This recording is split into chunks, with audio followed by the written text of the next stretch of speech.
Dulu Bapak Amin Rais alias Bebek Lumpuh itu juga pernah bikin statement sombong dengan narasi partai Tuhan dan partai setan. Kelompoknya dianggap paling benar, paling suci, tapi nyatanya kalah sama Jokowi. Karena kemudian Prabowo kalah, mereka lalu tuduh kalau pemilu curang. Berarti logikanya adalah partai Tuhan kalah sama partai setan dong. Masa iya Tuhan kalah sama setan? Tapi kunci sebenarnya adalah bukan Tuhan kalah sama setan, tapi mereka yang menjual nama Tuhan dan memaksa Tuhan harus menangkan kelompok mereka lah yang membuat Tuhan murka dan doa mereka tidak dikabulkan.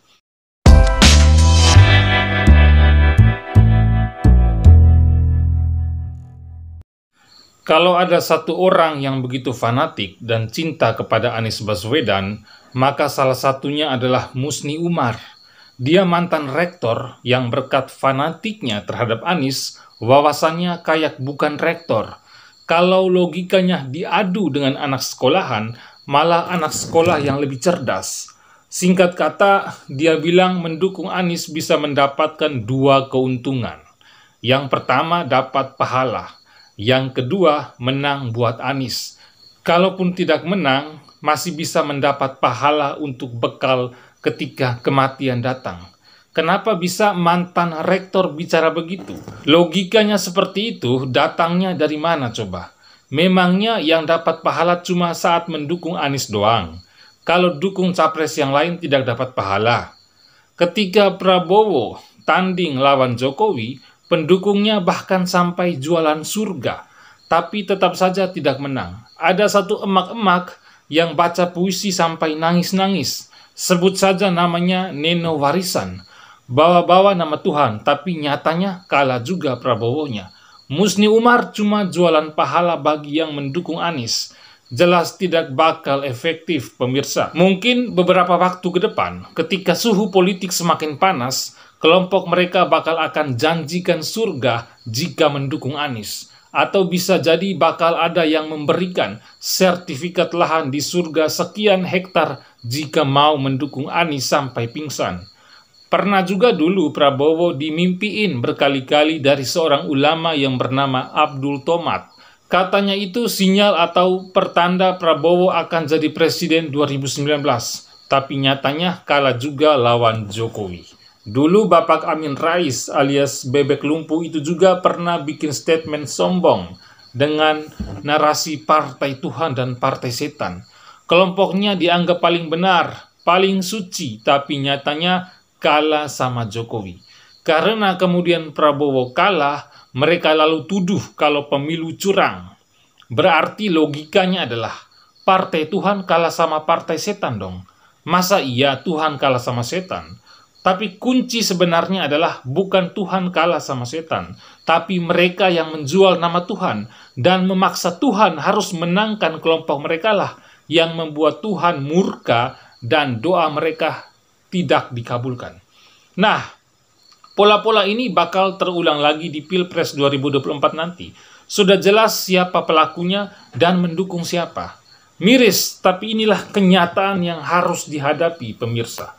Ini juga sama seperti di Pilkada DKI saat Anies menang. Tidak jauh-jauh dari surga dan neraka. Jenazah pun juga diancam. Pola-pola ini adalah hasil dari ketidakberanian bertarung dengan jantan. Tidak ada keinginan yang dibanggakan. Mainnya tidak jauh-jauh dari agama. Kalau mendukung bisa dapat lahan di surga. Kalau tidak mau dukung diancam pakai hukuman yang mengerikan dan neraka. Pokoknya suka-suka mereka lah. Mereka itu sudah kayak pemilik surga dan neraka yang paling berhak memutuskan siapa yang bakal masuk kemana. Waspadalah dengan kelompok seperti ini. Ini kontestasi politik, tidak ada kaitannya dengan agama. Tapi mereka sudah terlanjur ketagihan karena mudah, murah, dan tidak ribet. Dan juga bisa menutupi kekurangan orang-orang yang tidak punya prestasi yang mereka dukung itu. Ini baru Musni Umar ya, belum lagi kelompok semacam FPI, PA212, HTI, dan lain-lain kalau sudah turun gunung. Mereka sudah bisa ditebak bakal dukung siapa. Mereka lebih jago jualan agama, iming-imingnya jauh lebih bombastis, bikin sebagian orang tidak bisa menolak. Jangan sampai kita terjatuh di lubang yang sama untuk kedua kalinya. Anies menang, salah satu penyebabnya karena ada politisasi agama yang masif. Anies menang, tapi kinerjanya minimalis. Kebanyakan wacana mulu. Nyesal 5 tahun dirasakan oleh banyak warga DKI Jakarta. Itulah hasil dari memilih orang bukan berdasarkan faktor prestasi, tapi karena faktor agama. Ibarat disuruh memilih koki terbaik, tapi yang dilihat adalah kemampuan berenangnya, jadi tidak nyambung. Lihat juga Jokowi yang terpilih karena faktor rekam jejak yang berlimpah. Hasilnya luar biasa, pembangunan di mana-mana. Hasil survei Jokowi meraih titik paling tinggi kepuasan yaitu 82%. Rakyat selalu antusias kalau ketemu Jokowi. Beda dengan Anies, yang mana rakyatnya tidak antusias. Heboh cuma di video doang. Rakyat puas dengan Jokowi karena sudah sering menyaksikan Jokowi sebagai sosok terakhir yang bisa kasih harapan di saat kepala daerah lain seperti tidur panjang. Jokowi adalah contoh pemimpin yang dipilih dengan benar. Bandingkan dengan cara Anies yang terpilih jadi gubernur DKI Jakarta. Hasilnya bagaikan langit dan bumi. Yang satu kerja, yang satu lagi mulutnya yang bekerja menata kata-kata. Memang yang paling benar itu kalau Anies batal nyapres, pendukungnya bakal sepi job dan tiduran di rumah. Disuruh jualan prestasi Anies, malah jualan agama dan politik identitas. Disuruh bertanding dengan gentleman, tapi mereka pakai cara-cara murahan untuk mempengaruhi masyarakat luas. Rakyat terus dijejali dengan pemahaman yang salah.